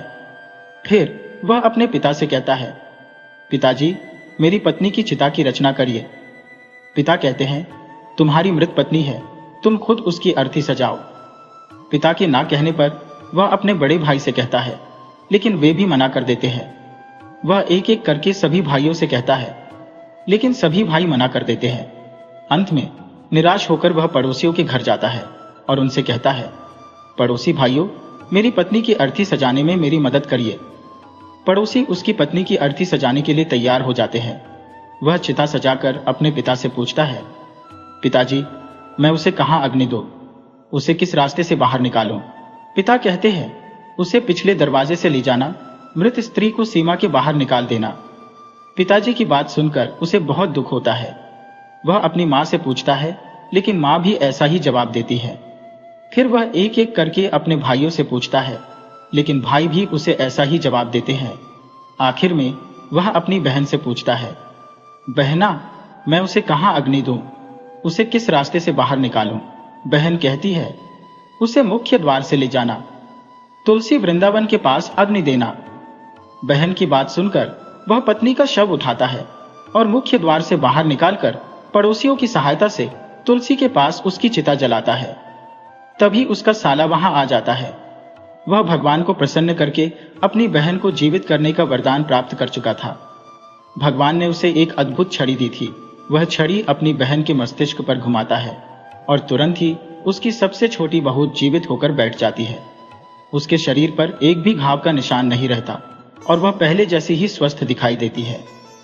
बहन को जीवित देखकर भाई और उसका पति दोनों बहुत खुश होते हैं। अब छोटी बहू का भाई अपने बहनोई से कहता है, तुम दोनों मेरे साथ मेरे घर चलो। वे तुरंत एक पालकी लाते हैं और उसमें बहन और बहनोई को बैठाकर बैन बाजे के साथ उन्हें अपने घर ले जाते हैं। उसकी बहन बड़ी सुख शांति से अपना जीवन बिताने लगती है, क्योंकि वह माता रानी की परम भक्त थी। माता रानी ने उसकी और उसके भाई की लाज रखी थी। उसके ससुराल वाले, जिनमें पिता, ससुर, सास, देवरानी और जेठानी शामिल थे, ने उसे कभी कोई सम्मान नहीं दिया। जीते जी तो वे उसकी कदर नहीं करते थे और मरने के बाद भी उन्होंने उसे कोई सम्मान नहीं दिया। हालांकि देवरानी जेठानी तो घर के रिश्ते होते हैं और बुरे समय में तो सब एक हो जाते हैं, लेकिन उसकी जेठानी भी उसके साथ नहीं मिली थी।